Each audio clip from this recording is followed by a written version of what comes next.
Hello, babies. It is so good to be back. I missed you. I don't want to spend time feeling feelings, processing things, and watching art. I want to watch art and do none of those other things. It seems like I can't anymore, though, because we can't escape what is happening around us. And I can't tell if that's a good thing or a bad thing, because the things that were significant feel way less significant now. And the things that felt not so significant are kind of overcorrecting and have taken on outside significance. And I'm going to tell you what I mean, right? We're in this moment where Joe Kent, who is this national counterterrorism director, right, for Trump's administration, he resigns. I would love to say that was significant. At a certain point in time, somebody resigning from the administration was an indictment in of itself. It suggested that the ship was sinking, that there were things that were so immoral, so incomprehensible that this person had to leave. And guaranteed, it didn't used to mean they were just going to go write a book. That is something we can thank the Trump administration. The entire publishing industry changed after him. Now, why did he leave? Because, well, what is happening with Iran? I had read earlier that we don't know when it's going to end, right? I read something else later on that said, in 2 weeks, the United States might only have 10 bombs. I would love to celebrate that the greatest military superpower in the world at the expense of the American people has finally exhausted its bombs. It's run out of bombs. But the problem is there's no celebration there because those bombs, well, we ran out of them because we used them on so many of the Iranian people, right? And the extent of which they're hiding. So we will be dedicating an episode to Iran this week because it demands it, and because what's happening is incomprehensible, and also because I don't want to approach things in the same way. So know that that's coming. But now we're locked in on the Oscars, okay? So first of all, let me just say, I would be remiss not to mention what's going on with Paramount's acquisition of Warner Bros., right? Because two of the films, right, Sinners and One Battle After Another, which honestly represents or have taken on outsized significance, right? Well, not Sinners. Not Sinners. I'm going to explain why, but anyway. But I think, they were so popular I guess what I want to, like, a reframe is they were so popular for a reason. They were so popular for a reason, even though how they came to be and how they manifested, are completely different, right? But the point of this is to say that this acquisition has everything to do with what's happening with the Trump administration, everything to do with what was happening behind the scenes at the Oscars, and always does, right? And how is it everything to do with the absolute dominance and the corporatocracy of what we're living through? So I want to say, actually, conservative media dominance and the corporatocracy, right? Thanks to accelerationism and billionaires. That's where we're at. That's why this is significant. And, with David Zaslav, who's the, Warner Bros. Discovery CEO, well, guess how much he's going to get in this acquisition? No, please, do guess. $887 million in payments. Now, that's contingent on the merger, but I just want you to know that that's the money part. We don't know anything about stocks or the other more nefarious implications. We'll have no idea. But let me just help by breaking it down. This is the compensation package because a really hard thing is happening.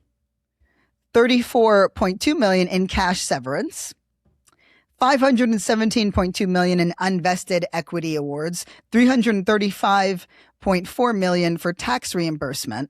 This is my favorite part, $44,195 for continued health coverage, right? The one time where I'm like, he can't afford it. But you know what?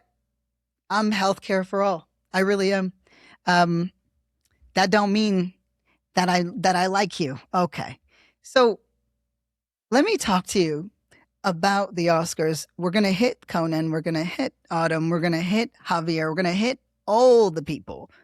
But first and foremost, we have got to talk about the 100-meter dash, right, of the Oscars. Michael B. Jordan, Timothy Chalamet, okay? One, an absolute underdog going in, classic guy, a little bit of an outlier, but not really, right? Never been nominated before, 39 years old. And you got the other guy, third time that he's been nominated, 30 years old, pretty much in the bag, right? Pretty much in the bag. Or so we thought. I'm going to tell you something. So I was watching the Oscars in a house in Baltimore with a bunch of black folks. And so I got to see how people reacted to Michael B. Jordan winning, right? I'm going to just refer to now as Jordan and Chalamet as Chalamet because I don't know these niggas. And they're subjects in this, and this matters. So, first, let me just name the significance of the Oscars. It's not that they are a direct reflection of society or of culture, right? It's not a fair institution. It doesn't exist for fairness. I know we'd love it to, but it doesn't. It's as fraught by moneyed interests and politics and prestige as any other institution. What I like about it, what I enjoy about it, is that it sometimes and often in the exact same award season or the event itself, they either reflect or rebuke certain aspects of society that to me are really revealing or telling. And this moment is no different, but its significance feels all the much more, okay? Because it's not just about what these guys have done in their film work. It's not so much who these guys are in their personal worlds or even so much in public, right? It's what they've each come to represent. And it wasn't a choice that they got to make. That's what happens when you're in the zeitgeist. There's a reason why we're all using the same kinds of language. There's a reason why we all have shared cues, shared cultural references, shared moment, even though we know that our digital archives and our canon is sort of getting looser almost by the day. That fact remains, right? No greater example of that, however sad this is, I'm about to say, is 6-7, right? Truly transcendent. And so revealing. But not for the kids, though, because I actually enjoy, they still do it at every basketball game that I watch. And it's fucking adorable. So for that alone, may it live forever, but I know it'll be over soon. Anywho, I want you to think about the Oscars then in that way, right? Not as something so revelatory in of itself, but about the larger society that we live in, absolutely. Michael B. Jordan was an absolute underdog. And I'm not just talking about the fact that, we've got gambling sites. I mean, the fact that we're like even here, gambling has become so unbelievably ubiquitous in every subset of American life. And I remember a time when it was so reviled. I mean, it's literally mentioned in the Bible as something that you should never normalize or do. But it's a byproduct of late stage capitalism, of exploitation, and of the hope of breaking free, right? That if you create conditions desperate enough where people are like, okay, I'm going to take this little that I have on just the mere chance of a little bit more. But on those sites, there was a point where Chalamet was polling at 66%, right? As the surefire win. It's not that Michael Jordan I tried to give it, I was like, is it less annoying if I take the B out? It's not. And I said Michael Jordan, and then I thought of Michael Jordan, and then I thought of Michael B. Jordan beside him, and it just didn't add up. So I'm just going to have to call him Jordan from here on in. I tried to be lax. But anyway, it's not just that. It's not just that. Jordan has really only worked on Coogler films, and Coogler is an absolute phenomenal director. And we'll be talking about that down the line because all of this is significant, right? But he's worked with him in a major way, almost exclusively. His acting prowess is questionable, right? I like Jordan. I like Michael B. Jordan. I'm just going to have to say his full name. Fuck it.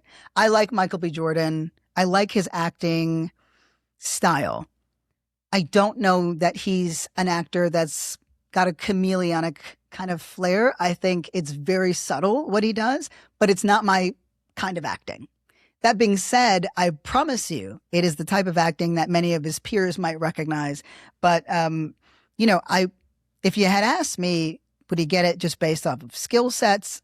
I'd say no. If you ask me, do I believe he's deserving? Absolutely. Absolutely. What it takes to get there. But when you get into something even more significant, I did some research. You guys know I love some research because I thought it's not just that Chala-meh was thought to be the front runner in all of these things, right? Chala-meh was thought to be the front runner for the Oscars for months in advance, for weeks in advance, for days in advance. And it seemed like even more of a guarantee when you realize that his greatest adversary was probably going to be Michael B. Jordan in Sinners, not because Michael B. Jordan did not do a great job playing twins in a very specific period timepiece, but he's black.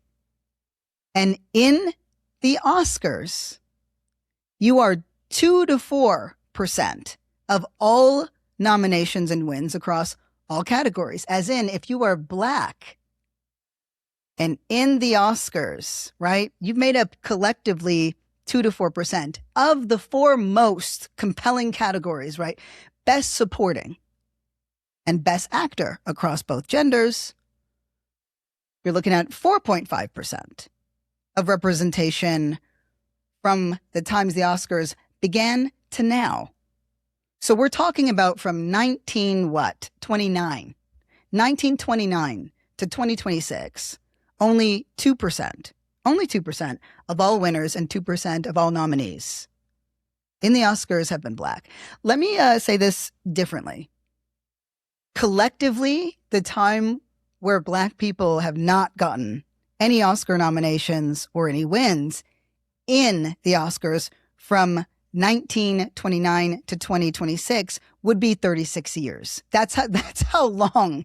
That's what that gap represents in time. So I knew that he was an upstart, but again, the Oscars aren't designed for fairness, right? Ask DiCaprio. That boy should have been won before he did, right? But we saw the same thing with actors like Newman, for example, or give my girl Glenn Close her Oscar or this whole place is going to the ground, right? They're fraught by politics. We know that. But I'll tell you this, as I watched all of these folks around me celebrate this thing, I realized that I was surprised. I didn't think that Michael B. Jordan was going to win the Oscar, not because I didn't want him to. I'm not a person that's like going to be looking at the gambling stakes percentages, and I don't talk to so many insiders, but arguably a very close friend of mine would definitely know, and she had no idea. And so I asked myself, like, why I was so shocked. And certainly it's because I knew it was a long shot, simply because of race, which is unfortunate. But it felt like that because I've gotten so used to bad guys winning things that I forgot what it felt like or to take for granted that good guys could win something. Now, I want to be really clear about something. What I am not saying is that Michael B. Jordan is a good guy and Timothée Chalamet is a bad guy. I'm not interested in that. But I can tell you that whether they intended to or not, they both represent, right, each of them, very starkly different cultures, and thus have become representatives, right, of two oppositional belief systems. And those two oppositional belief systems have been tearing America apart, especially as it pertains to masculinity, you know? So I want to break it down. I want to break it down because what I am essentially saying is that Timothée Chalamet represents this white sensibility that we've seen all across the manosphere, right? So it's this idea of, and you know what? It represents the idea that we've seen all across the manosphere, but actually the manosphere has been spoken about much more extensively than ever before because of Louis Theroux's work. Every time I say it, I'm like, Louis, which I'm not going to spend too much time talking about. I think I like Theroux. I think he's generally good at what he does. It's just not enough. They don't get it. He doesn't get what his job is in this moment, not as a commentator or documentarian, but as a man. And I feel similarly about Scott Galloway, another guy that I like, bald dude, you know, well, he's sharp. He's like, he's got well-articulated thoughts and, you know, takes up this position of authority when it comes to pushing men in America to be better. I've also watched his most recent media circuit, and he's been asked a lot about young men, and he's got this really, really clear, right? So he believes this. He's got this really clear perspective that the lack of economic opportunities available to young men is in part why they have become so misogynistic. I really value the fact that he talks about the misogyny. And Theroux, in his documentary, also spoke about the misogyny, right? But they just don't get it. It's these guys don't want to work. And I don't mean that they're just lazy, right? That may be a part of it. That's really not my concern. It is because they don't see meaning in anything else. And that is my concern, because that's something that you taught them, society. Or if we want to say it, right, men are the natural leaders and men have made all the rules. So then every single thing that sucks was designed by men. But that doesn't seem to matter all that much, right? They find time to blame women. Now, I don't believe that Timothée Chalamet endorses, espouses, or even remotely aligns with the ugly underbelly of, you know, what these belief systems are, misogyny, you know, racism, whatever.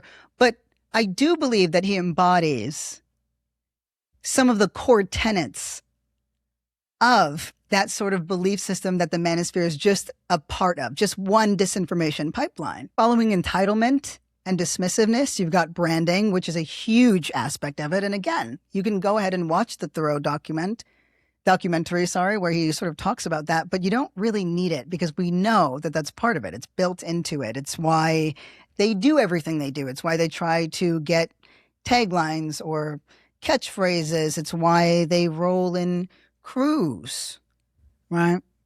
They want to be a meme. The point is to get attention by any means and by every means, which leads me to the other one. So you've got the brand, which sort of houses the attention. It's what you become known for. Sometimes they're in control of it, sometimes they're not. But more often than not, the whole point of the brand is the attention. And what is the attention? What is attention on the internet these days? Well, it's ever present. You can't go anywhere. You can't do anything. You just have got to be brain rotted and you've got to be online. And I can't think of somebody that embodies that more today, right? Minus all the ugly, weird shit than Chalamet. Just to give you an example of what I mean. when I say culture and politics and all these things, we inform each other. I mentioned that the Oscars, right, in all the years that it's been sort of existing, if we looked at it that way, you've got 2 to 4% cumulatively, right? But really, we've got 2% of all Black folks winners and 2% of all nominations, and that's it. For the 4 main categories, you got 4.5%, right? But interestingly enough, during 2021, after, I don't know, a movement called Black Lives Matter in its second iteration spurred tens of millions of people across the world to activation, spurred tens of millions of people in America alone to activation. It was the largest civil rights movement in history. And a lot of folks were like, oh, we should hire the Blacks and we should talk to the Blacks. And what do the Blacks think? Right? You remember that? Yeah. So that all happened. And in 2021, the number that typically stays at 2% across all nominations and all categories jumped up, right? Particularly in the supporting and the rest, but jumped up to 12%. That's a huge jump. So these things inform each other. It can reflect or rebuke, but considering all that this sort of belief system, right, of one of individuality and hyper-individuality of that hyper-individualism that says it's about me and I got to get mine and I'm on the grind and all that shit, and people applaud that today. That is something that has been normalized largely by the manosphere, which can only be articulated or defined as an intentionally created but organically occurring billionaire-funded disinformation pipeline designed to launder extremist beliefs to the public. I was like, that's pretty much it.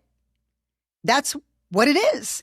Now, that doesn't mean that everybody who engages in it is doing it on purpose. As I mentioned, by design, it is spontaneously occurring. If you like anything from anime to wrestling to basketball to your favorite comedian, these days in America, almost exclusively, right, in terms of its influence, you're going to get red-pilled on some way. You're going to hear something completely wrong about trans kids.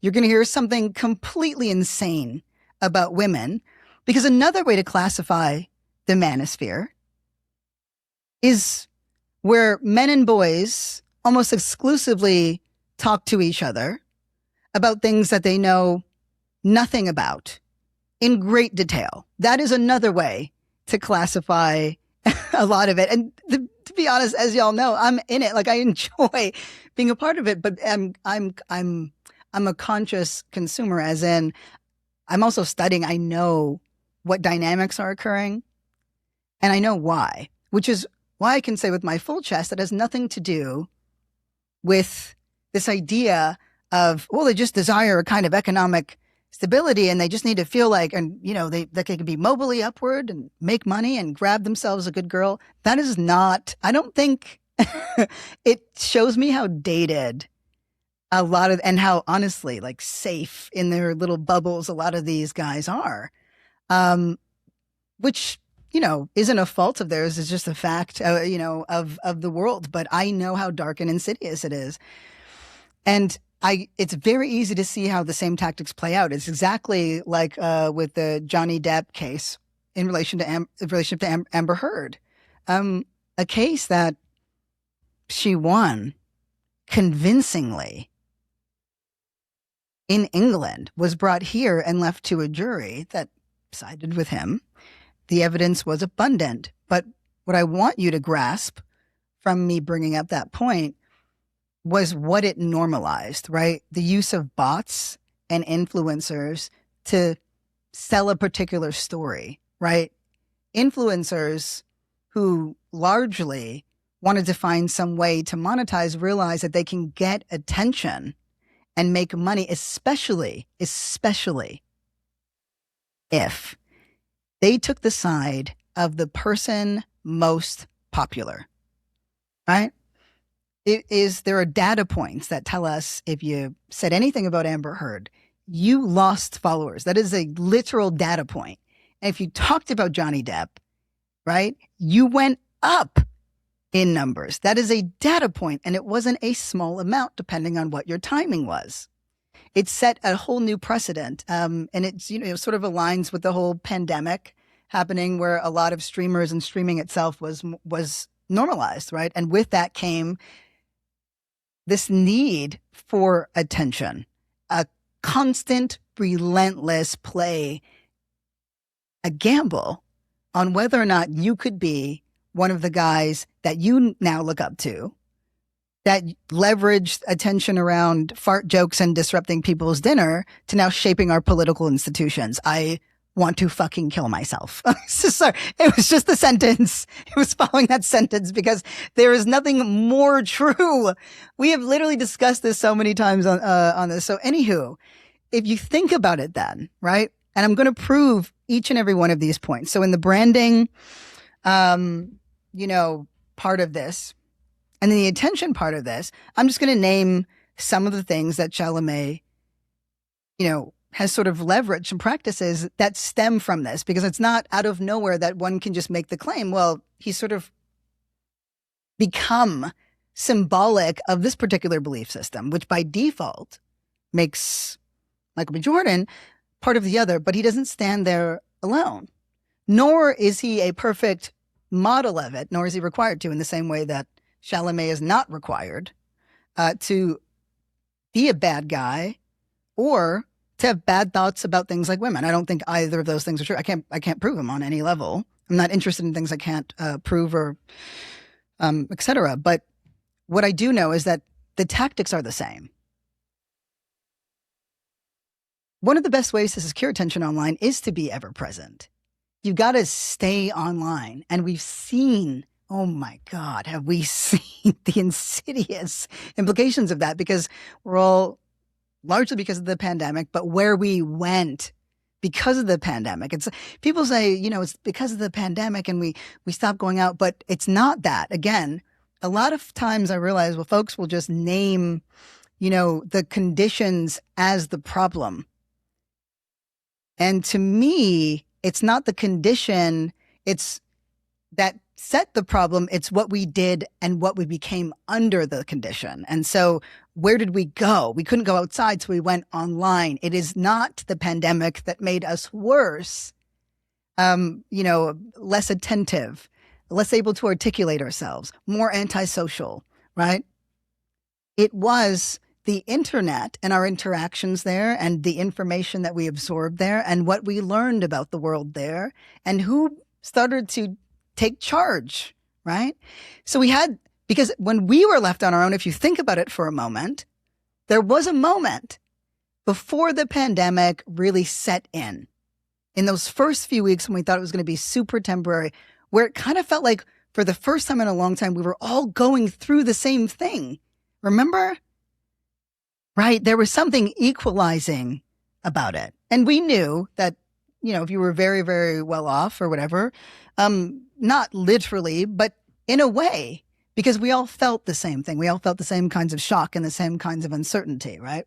And we all needed the same vaccine. And when we have a functional public healthcare system, that's where these things get designed, or they're paid for by public funds, right?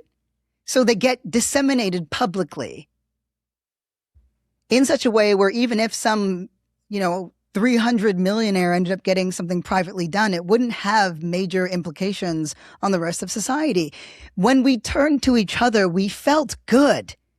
And then we turned away. The pandemic went on longer, and then we turned to online things where too often the worst parts of our cultures are embraced and embodied. And the people who embody them they win. By being a shitheel, by being a dickhead, by being a terrible person, you win on the internet. And then we saw that happen all the way up to the White House. And now we're living under those conditions. So, what do I mean when I say Chala-meh is sort of embodying it? That ever-presence, the kind that we experienced with Donald Trump, that helped in securing his first win. Right. And then in mainstream media's sudden, inconsistency with putting him on, because of the January 6th insurrection, then what did you get? You had the manosphere really, really actualize, right? And it worked out really well. It's working exactly as it was designed. Before I explain a little bit more about, Chala-meh and his branding and attention-seeking strategy, I just want to remind you of a couple of things that matter about how lopsided our shit is. Because we know that there's like more right-wing people online, or right-leaning shows online than we do left-leaning shows. We know that. But how stark it is pretty fucking bad. So this is from the 2024 Media Matters report, just in case, right? Because I need us to understand that what I'm explaining now is the norm. It is the norm. Kind of like when I believe maybe in an episode last week or the week before, the looks maxing guy got brought up, and I think I brought him up because he was in GQ, and it pissed me off. But it didn't piss me off that he was in GQ because, of course, everybody was like, white supremacists in GQ. Like, I can't believe they're platforming him. And I was like, you have no idea that his platform is larger than GQ. He is the norm now. And what's so insidious about misogyny is like looks maxing itself as in a term, which is what CLAV represents, right? Like people sort of were like, oh, well, we can just slide the weird racist stuff like under the thing because he doesn't seem that committed to it. And again, most of these guys aren't. It's what is going to make them money. And they use racism and bigotry and everything else to ensure their profit margins are met. Our outrage literally fills their pockets, right? So what happens when we're in a situation like this is we can look at this and say, great. So in 2024, we know that there are more right-leaning shows, but they made up 82% of the 320 popular shows assessed. So I want you to think about that. There are 320 popular shows. So there's a threshold, right, for that criteria. They're going to go through, okay, this technically counts as a left-leaning, this technically counts as a right-leaning, right? And remember, people talk about all kinds of things, right? In culture, sports, think about how many things we've covered. So they're covering shows like ours, but larger, right? So of the 82% of the popular shows assessed, right? You're like, okay, that's a lot, but maybe we're in there somewhere. No, we actually aren't. It's not even the number of shows that are so scary to me. It's the population difference. They beat us 5-1. In every aspect of audiences, right? So said differently, in beating us 5-1, that disparity is in the hundreds of millions. That's what I need us to understand. So they are dominating the media ecosystem and beating us in the hundreds of billions. I'm just going to go to the report really quickly. So right-leaning shows accounted for 2/3 of the total YouTube views on channels, from the channels affiliated with the shows assessed. That's a lot. Like 2/3 is a lot. Let me just say it differently in total views, right? 65 billion. How about that? They beat us on YouTube alone by 65 billion views, right? 9 of the 10 top online shows, right-leaning, and on their own, right? Those 9 shows account for 197 million people. So folks like Joe Rogan and Theo Vaughn, you got Beefcake, Plato, and well, I just found out that Theo Vaughn's dad had him when he was 70 years old. And well, we can see what ancient sperm does to a person. So here we are. And this now is the norm. This is the default. Jesus Christ. Isn't that nuts? I want to it makes me so mad, but this is the things that they say and the things that they do gradually now make their way into the fold. And then we start saying them or referencing things that they've said without even realizing it, which is a clear indicator of cultural dominance. But anyway, so when I'm saying that he's embodying these characteristics, I actually mean it because they've become the norm for what works in that society. This is like a young guy. He's a 30-year-old white guy. He's Gen Z. All right. So this is where his school of thought is from. To help make it a little, more robust, this argument I'm making, great. How about the fact that I haven't seen him offline? I'm chronically online because I'm reading information, because I'm researching things, because I'm trying to gauge what the pulse is, but most of the time because I'm lurking and reading. So I go across all kinds of information, right? Art, history, philosophy, the Hill, right? Science. Everywhere, almost every day, I could tell you between, you had Dune Part 2, Wonka, and this like Marty thing, right? You guys know I love an animal flatulence joke, right? The distance between them, a mouse fart, right? A mouse fart. It felt like we were part of this endless marketing blitz, not for any single movie, but for Chalamet himself, right? And with like Marty Supreme alone, like you had him on Drewski. So Drewski had him on his YouTube show. That is very black. You know what I mean? Like this guy was part of the marketing meetings himself. I mean, that was from like a Zoom video that was going on, right? The Sphere in, I think, Vegas. This dude's face. How about the Kardashian stamp, right? The matching outfits with Kylie Jenner. All of these things, right? The fact that you can find him, on a sports show all of a sudden talking about friggin' football. I was like, I'm not going to lie. I didn't know. He does look 3 years on T to me. I did not know that he liked football. That did surprise me. I did make assumptions about that. So, but ignore me there, right? But like the significance of this relentless marketing campaign is by design. It's meant to feel that way, right? There are whole infrastructures set up, right? By marketing firms, by social media companies, right? With bots, bought and paid for, and a very, very active, ever-present fan base of people. But even Club Chala-meh had enough, right? Even that bird moved on. There was something that was happening around this constant presence, but I think even still, people could endure. But then he started to talk during all of these promotional runs.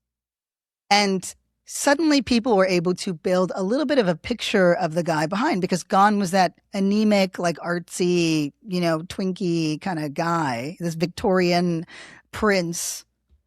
I mean, just say queer. You know what I mean? He just looked like that. He just looks like a very, very, hungry lesbian. And he looked like that for a number of years. And then he grew a little facial hair, and that's been the thing.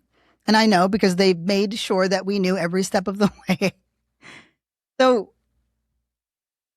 that Chalamet was going to win an Oscar was all but guaranteed. Right? He's cleaning up here, he's cleaning up there. 3 nominations. It's almost overdue because it's Timothée Chalamet. So when he wins the SAG Awards, right, during his 2025 acceptance speech, the quote was, the classiest thing would be to downplay the effort that went into this role and how much this means to me, right? But then he goes on and very much touts his own personal pursuit of greatness, right? As in, I'm going to get these things. I want these things. I'm good enough to get them, the whole thing. I didn't bother bringing it up because there's other voices I want to champion. And I think we've all had enough of his. But this is a marked shift from the kind of place that persona he kind of embodied before. This one is a direct result of what his team and himself has seen do well on the internet. It's just evolved as a strategy, right? That sort of braggadocious, I don't need to apologize. There's that entitlement thing, right? So the attention-seeking behavior is rewarded, right? The branding is strong. So now give me the thing that I want, right? But don't take it from me. what really got on people's nerves was this whole thing that he said when he was sitting across from Matthew McConaughey, right? I'm going to read the exact quote. He said, I don't want to be working in ballet or opera or, things where it's like, hey, keep this thing alive, even though no one cares about this anymore. Boom. And now we've got something pretty substantial because we've got the entitlement, we've got the dismissiveness, and we've got the branding, and we've got the attention. So in this, he just dismisses ballet and opera, right? We've seen the attention seeking. We've seen the entitlement, which is, this is my due. I'm like these greats that you guys look up to. Give me the thing, right? Strong branding, strong attention leads to entitlement. I'm owed these things, right? And anybody else or anything else that's sort of different perspective, something that doesn't have directly anything to do with me, I'm going to go. That's the hyper individualism. That's that white sensibility that we were talking about, right? And I think now there's a picture of this guy and people don't like it. And I wish that they knew that the reason why you don't like it is because it embodies everything that is driving this country into the fucking ground. That hyper-individualism, the self-obsession, the ever-presence. This idea that if you just shove it down people's throats enough and if you just grind it out, right, you'll get there. You'll make it. I mean, and that's not what Chala-meh is. That's not the story he's saying, but that's what these guys are saying. And by any means, use every person, use any condition, lie, make it up. It doesn't matter. It's not art. It's not real art. The point is just to get the things. And what's interesting is in the way that he doesn't even I would argue that he has no idea what is driving, why he thinks or is approaching these things the way that he is. But it's everything to do with this entire media ecosystem. When one media ecosystem so dominates, right, the cultural and media landscape, everything that we think and everything that we think we know is skewed. That's what happens, right? So it's directly being informed by that, which is why he feels like he could say something like the opera and the ballet are just things that people don't care about anymore. And the thing is, right, and people made it a bigger conversation than it should have been. Or maybe I want to say that the conversation that ought to have been happening wasn't, and I was frustrated about that because I'm glad that it drew some attention to the ballet and the opera, but I found it interesting how people rose to defend him. This is a moment where a young guy is being a dickhead because maybe he doesn't get that arts itself, like literally the process of art making is under direct threat by this administration, by the workers of this administration, by the work of the manosphere, that anything substantial, like caring, right, in of itself is stupid. Thinking about others is dumb, right?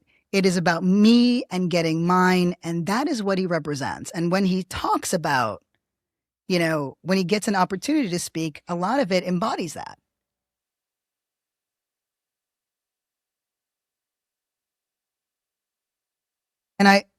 And what bothered me was at a moment where his peers, especially those older than him, should have called him in and put him in his place, right? Lovingly, but absolutely, as you would any apprentice, as you would any young person that wants to be great. They indulged it. And that's essentially what we've done. I think, the first time somebody is kind of acting a fool, you'd be like, okay, and I remember I read it when he was just like, I'm gonna do this. And I'm like, I know where this is coming from, but okay, Wigger, do your thing. You know what I mean? Because back then he was trying to appeal to Black populaces.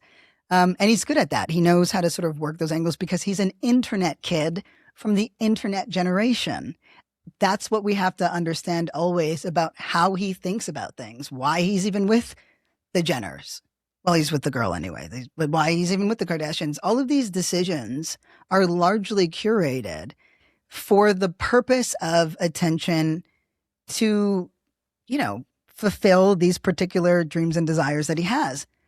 Which is why I think so many people celebrated the fact that he didn't win, because it felt like, okay, maybe this shitheel behavior isn't all there is, right? Because there's something that, like, what's not being discussed is like society as a whole.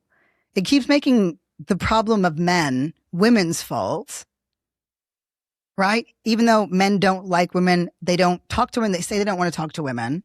They don't read what women write. They don't care what women think, right? But the problem is women. That doesn't make a lot of sense. And so here's this young guy who, for all intents and purposes, should be brought into the fold. And yeah, like a little side comment here, a little thing there, like the most open thing was the like open rebuke that I saw was Misty coming out of retirement and being on stage during the Sinners performance. Also, that was fucking dope, right? I love that shit. And I think, like, I don't know, didn't like Steven Spielberg say something, but it was like really coded. You know what I mean? Nobody took the position they should. And that has been what's happened with, that's what men have done with young men and boys in our society. They're just like, no, I don't really care to do something about this. But all the time talking about how shitty and entitled and spoiled and whatever these young guys are. And, you know, I read a comment because I was reading a bunch of reviews, you know, after I sort of watched it and collected my own thoughts. I was reading a bunch of reviews on the Thoreau piece, and I'm sort of the camp that it was better off not being made because, like, they just don't, they're so dated for what is required. They have no idea how to talk to these guys, and they still go for the gotcha. There's no gotcha. You're years late in the same way that, honest to God, Galloway is years late. So that frustrated me. And when you have somebody that so clearly embodies these things, the other person by default, the underdog, right? The classic, you know, outlier story behind it, right? With the outlier director, right? And Ryan Coogler, brilliant, right? Like Ryan Coogler has made Michael B. Jordan watchable. And I don't mean that in a insulting way. I mean that the depth of, you know, person or whatever that Michael B. Jordan does embody that makes us watch it, even though, because you're not going to get much from his face, right? That it don't move that much. He's made it, and he's put him in stories and in positions that are so compelling that we watch. And so they're a great partnership in that way. You know, but they're a community, and they talk about that community often. And he's Black at a time when we have an administration that's more antagonistic towards Black people or Black Americans, singularly, than anyone else that you would never know, where we don't talk about race in any meaningful way at this particular point in time, right? And then we've also got this, you know, wonderful cinematographer, but I'll talk about that in a minute. The point is though, one has represented this, and the other represents, and this is what we're going to get into now. But I think I've made a compelling thought experiment to think through, like, why people they loved the fact that Michael B. Jordan won, but they kind of loved the fact that Timothée Chalamet lost. I liked it a lot. I liked it a lot because it meant that sometimes we fucking win. And actually, when we make really good, compelling art that transcends all of these status quo obstacles, which we do when we make really, really good art, we beat that bullshit entitlement. We beat that attention-seeking behavior. We beat the idea that a brand matters more than expertise, right? So we defeat the dismissiveness. What greater indicator that art still rules and our ability to make it than Michael B. Jordan winning against Timothée Chalamet? Like, what greater indicator could we ask for, right? In a film that wasn't even backed by a studio by the time it was being organized to be made, right? One represents the heart of capitalism, right? And the other, by default, then represents its antithesis. Now, I want to be clear. In the same way that Timothée Chalamet is not a bad guy, that doesn't inherently mean Michael B. Jordan is a good guy. I still remember reading a profile piece in 2018 where he had just hired a videographer to follow him around every day in his day-to-days because he'd seen Beyonce do it. Like, this is still a leading man, right? This is still a multi-millionaire. He's handsome, he's tall, he's muscular, he's got all the things. This isn't about characterizing them as individuals. It's about highlighting the cultures that each of them has come to represent. And they do. They might not be the best representatives of either. Timothée Chalamet is not an extremist, weirdo incel, right? That we know of. But he's kind of a prick. Michael B. Jordan isn't a panther, revolutionary, da-da-da. But I could tell you, I saw him at a hell of a lot of the protests here in Los Angeles and a few of those meetings, right? I can tell you that. And I could tell you that he didn't skip the, rooms that you have to work in order to be seriously considered as a contender for an Oscar. I'd ask you this. If Michael B. Jordan had said, I don't be part of something that nobody cares about, like the opera ballet, do you think it would have been just a little rebuke, a little rap on the knuckle? Or do you think we would have got some racist shit? I think we would have got some racist shit. I think they would have balled on Michael B. Jordan's ass like you wouldn't believe. I think if Michael B. Jordan got on a microphone after winning an award and said, actually, I'm great. And I am supposed to be there with your champions. I'm one of them. You just don't know it yet. But give me that shit. It's mine. If he had that kind of energy, he would be on the literal outskirts of that industry. It's but for Ryan Coogler, right? And their relationship, which extends to their entire team, that allowed them to all be in the room at the scale that they were in, right? What thing that they've been able to create together. And his representation of that. But I want to be very clear, if you need any other proof, because I have not really felt inclined to highlight the racial components because they feel like a given. But let me give them to you now. Michael B. Jordan would never have gotten away with a single thing that Timothée Chalamet said about his, espousing his own greatness. He certainly wouldn't have gotten away with dismissing opera or the ballet, especially while this administration destroys public funding, destroys any art infrastructure, any philanthropic infrastructure, while they do the same thing with Medicare and with public education, with just about every other thing. The federal government itself, right? The social safety net that keeps this country livable for the vast majority of people in it, everybody who doesn't make up the 1% of the wealthiest people in this country. Right? So I would ask you to remember that this is Timothée Chalamet's third Oscar nomination. This was Michael B. Jordan's first, right? That Black Panther was snubbed at the Oscars previously at the single digit statistics that lend to Black Americans, Black folks as a whole winning at the Oscars. Right? The fact that it had no major studio support, right? The fact that he is the classic guy. So Michael B. Jordan works the rooms. A lot of the Oscars, just like every other institution we've discussed, is politics. Can you schmooze well in the rooms? Can you shake hands? Right? Can you make people feel seen? Listen, this isn't something that gets highlighted often because I think it comes with it. Because it's hard not to say who wouldn't want to be in rooms where people fawn over you, and I totally get that. But having done work I wouldn't say I've been fond over, but I've definitely had to do the whole like meet and greet, and at this point, thousands of people. But it is a kind of work you're embodying the best version of yourself, and your job is to be fully locked in and present with those people.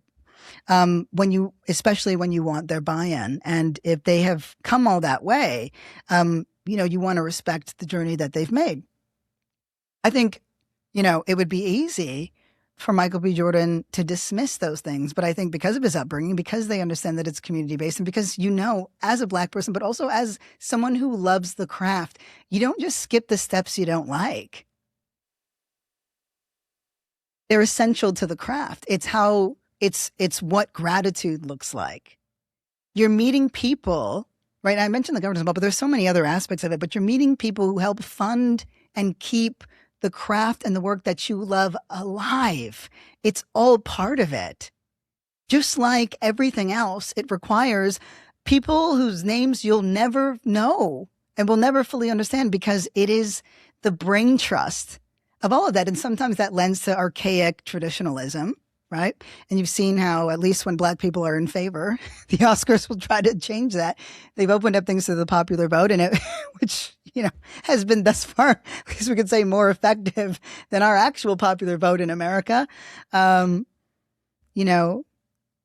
it's the fact that even those folks, right? Even those folks from those many complicated political backgrounds, motivated by all kinds of things, kind of said enough is enough with this shitty behavior. That's significant. It suggests that if we can't name it, and I'm saying as a society, right? But if we can't yet name it, at least we're recognizing it, because just a couple months ago, maybe even further back, I don't know that people would have responded this way. I think people are actually starting to understand that art itself, like opera and the ballet, are getting completely annihilated, and it's clarifying what we actually care about. I wish it wasn't so painful a reckoning, but it's a reckoning nonetheless. So just really quickly, because I had to really prove that point. I don't really have to prove this one. It kind of is in the pudding, right? Who did Michael B. Jordan thank when he got on the stage? He thanked his family. He thanked Ryan. He thanked the entire team. He shouted out every Black person that he could think of that had won an Oscar. And so all the contemporaries, he shouted them out. I don't know who else might have done that. I don't think it was the guy that everybody thought would win. That's just not his style. I think he absolutely would have been moved. But you don't want to know what moved me about Michael B. Jordan's acceptance? I felt like I watched a guy I witnessed a man whose dream had just come true. A man who's questioned the possibility of that dream coming true many, many times throughout his life. And that was what moved me. It's the uncertainty. It's the chance. That's what most of us have to claw our way into. Whereas folks like Chala-meh can just throw out as many as they want until society has had enough. And as small as this is, its significance isn't beyond me, because this has been the thing that has killed us as a people, as a society, as a nation. It's not just, the concentration of wealth and the concentration of power, right? It's what it does to you. We keep pointing to the problems, right? The conditions, because the pointing out problems is good. No, but we keep pointing to the conditions as singularly what we need to be talking about, and not what its impact is. Now, I would like to play the speech from Autumn, because I found it really, really moving. She's part of the camp, part of the belief system, part of that other side of the fence belief system that we all live on, that embodies that of a Black sensibility versus a white one. And I want you to listen to her speech, someone who also probably shouldn't have won under normal conditions, not because this talent wasn't there, not because the cinematography wasn't phenomenal, right? Because it's not something that you'd expect the Oscars to get right. But when you work as a team and when you make beautiful things together and when everybody bought in, because that's the other thing that matters here, where Michael B. Jordan and Ryan Coogler and Zinzi and that whole team, right, Ludwig, all of them, I couldn't list this massive media blitz that they did because they didn't have one. They didn't pour tens of millions of dollars into marketing. They had to pour a substantial amount, I'm sure, but it wasn't nearly close to what's been spent on Chala-meh's even most recent tour. They didn't have the money for it. It just wasn't there. They called the project grilled cheese because it had to be done low and dirty and quick. That's what Ryan Coogler said to Autumn, the cinematographer. I listened to a lot of interviews afterwards.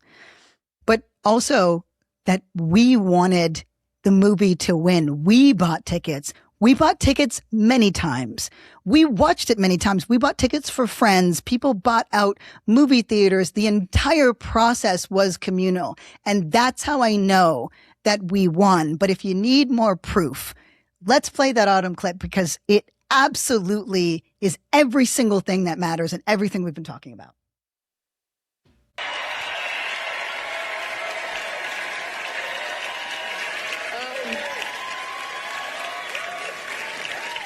Aiden, where are you at?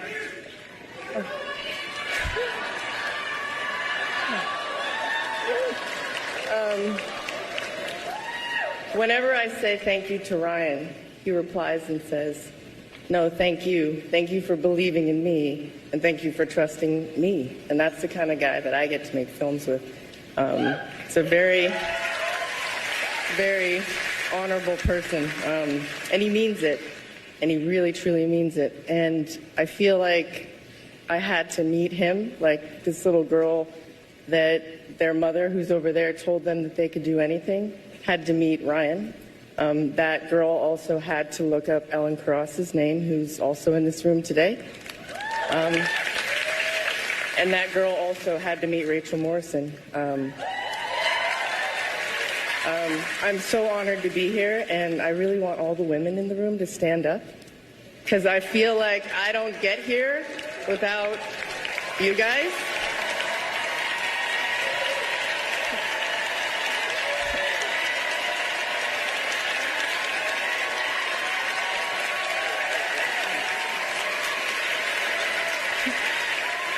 I really, really, truly mean that. I have felt so much love from all the women on this whole campaign and gotten to meet so many people. And I just feel like moments like this happen because of you guys, and I want to thank you for that. I want to thank Warner Brothers, Zinzi, Sev, my whole crew, Ethan, Brian, Miguel, Dre, Josh, all these people that work their hearts out, and my cast, Michael, Delroy, Wumi, Miles, Jamie, Omar, Lily, Jack, Haley. These are so beautiful. These people are so beautiful, and I'm honored to be there photographing them. And my husband and my son Aiden and my parents back there. Thank you so much. This is an honor. Thank you. We got all the birds on their feet. I love it. All the birds. It's just like looking at a pond with all these flamingos. No, I'm joking. What a stupid thing to say. I'm so annoying. But it's true. It was a really beautiful, wonderful thing. But there's a reason why that happened. In the same way that there's a reason why Ryan Coogler ran all the way down, picked up his, her kid and ran him all the way up. It's the same reason that he's from the Bay. He's from the Oakland area. Same reason why we got that stunning Oscar Grant film all those years ago. This is a belief system. A belief system that demands community and creativity and critical thinking. Is a belief system that centers art and community, that needs capital, but not at the expense of either of those things. It is the antithesis of hyper-individualism, and it is for that reason that Michael B. Jordan's win at the Oscars took on an entirely new significance. Being a shitheel doesn't always work. And if we do our job well, which is like making that compelling art, but most importantly, making it together and making it good, right? If we keep doing our job, our stories are always better than theirs. Books certainly are, right? We win. We win. We win even in the most unlikely of places, in the most unlikely of times. But we won, to be clear, the second that we decided that we were going to champion Sinners as a film that could not be ignored. Ryan Coogler isn't treated like Paul Thomas Anderson, right? Not to say that the guy was just embraced himself earlier on, but that's not how he's treated. Whether or not that's by the Academy, at this point, I think they ought to be putting some respect on his name. But certainly I still remember we all saw that footage of Coogler going and trying to withdraw money from a bank, a couple thousand from his account. This is a very, successful man.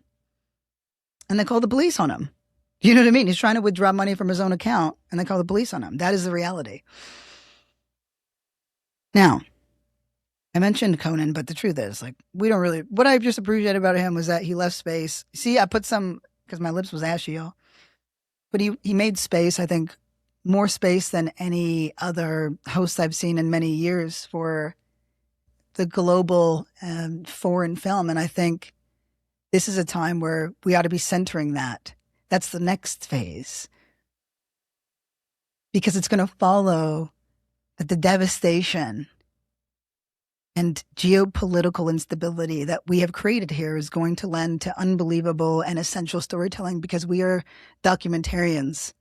But what I want that is different for us is I no longer want us to be documentarians of our own demise. We deserve to live in a better world than that. And all we have to do is start demanding it. And it starts when we create things that demand it, that compel it, right? It doesn't always have to be a talking face. And goddamn, if it's women, we're probably not going to get one. You know what I mean? Listen, it stands to reason. You've heard me say this a million times, and I've never gotten tired of saying it because it's the truth. It stands to reason that the worst people that we could imagine are running this country into the ground, the worst people you can imagine are shaping national thought and discourse, And those people are the folks who are like, oh, I have a thought in my head. Everybody should hear about it. And they have been so well rewarded. But maybe the buck stops here. Maybe this is an indication that we want substance, that we want more. And our job is to create that. So with that, I do want to end with giving you a little bit of insight around sort of what I was dealing with in the week. So for one, I was okay. And I really appreciate any concern or, warmth or light or anything that you're sending my way. I do kind of feel like I felt it. I went out to Baltimore to see her friends play because art, and being a part of her process was just witnessing it and observing it was really cool. And I stayed at her place while I was out in Baltimore, and it was just, there was community, right? And amazingly, I ran into one of you. At the theater to watch this play. So shout out to you. I should have asked actually if I could just say your name. But it was really dope to connect IRL, and you guys are always welcome. Please hit me. Just hit me up. I like that I said, please hit me. And then there was a pause. I mean, if you feel so inclined.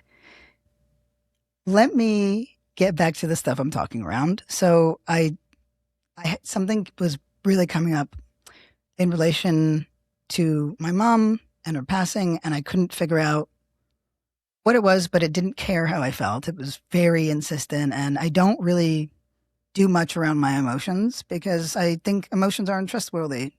So I'll just very quickly say I put them away at 16 or 17, and I control them, and I acknowledge them and know where they're coming from, but I don't spend time thinking about why I feel this way, because the answers are usually pretty immediate for me. I just don't like emotions that much. I really find them so compelling and fascinating in other people, but I've never liked them in myself because I was so uncontrolled. So now I'm feeling all of these emotions I can't control. I can't control these emotions. This grief, it's so unwieldy and disrespectful. It hits me at moments where I can't even breathe. But there was something else that was happening too, as you guys know. It's time to turn on. It's go time. And I've been working on several pieces. I didn't know that I'm sharing what might be one of them with you. I guess what I'm dancing around is I feel like I've lost my why. And that doesn't mean that we stop. But my mom was my why in the literal sense. I wanted to get her a house. I wanted her to see her name in a book. And I took too long. And I took too long for all logical and valid reasons, but I did. Because she died and I didn't have those things done. So there was that. But then there was the fact that I wasn't there. And one thing I am so grateful for is my mom and I have said everything that we could ever say to each other. We talked all the time. And she's absolutely nuts. You know what I mean? Like she had no idea whatever was going on in my life. But, it didn't matter. Like my mom couldn't like plug in a cell phone, but it didn't matter. Like she just, there was something so childlike about her, like just good, you know? And as she stopped, when they get older, they get less, like there's less episodes and stuff. So it's like less cast iron throws and shit. But honestly, pitcher's arm for sure. Yeah. And she was a big part of my why. But under that was something more, which was that my mom was really a big part of my belief system as a whole. And I probably took it for granted in that I didn't know that that was true. I knew that she was my why, but I didn't know that part. And I'm trying to do this work now that absolutely demands belief, something I believe in completely, but suddenly don't have the same drive for, and it's because of me, because I wasn't there. And I know why I wasn't there. Every expert agrees that I shouldn't have gone home. I would not have been allowed back in the country. Every friend agrees. Every family member agrees. Everybody knows that it is true. I know it's true, but I don't believe me. And I can spend time breaking down all the reasons for why, but I don't need to anymore. I mean, the fact that I got denied citizenship alone speaks for itself. And I've had a lot of trouble at the border with, with the activism stuff and let alone like the other boxes people checked, describing all the reasons why I shouldn't go. Like, hello, you're black, you're black and transgender, you're black and transgender and activist, you're black and transgender and activist who was denied citizenship. They've got a file on you. What more do you need? I know, I don't believe me, and I've and I've been driven by belief. By my belief, which I thought was limitless well, that I understand now largely stem from my mom and just who she was. And in a trade that literally only pays you in belief, it's terrifying to not have it. I've had it forever. When I just decided that I wasn't going to let life ride me, that I wasn't just going to disappear, and I wanted to know love. I wanted to know what it felt like, in a more traditional sense. And it's driven me since then. And even when I ignored that it was always there. I could always pull from it, and I don't have it anymore. And it's go time. And so I guess what I'm saying is maybe a lot of you too, or also don't have a clear why, or to justify going on or justify making that thing or doing that thing that's really fucking hard. But I'll tell you what the solution is.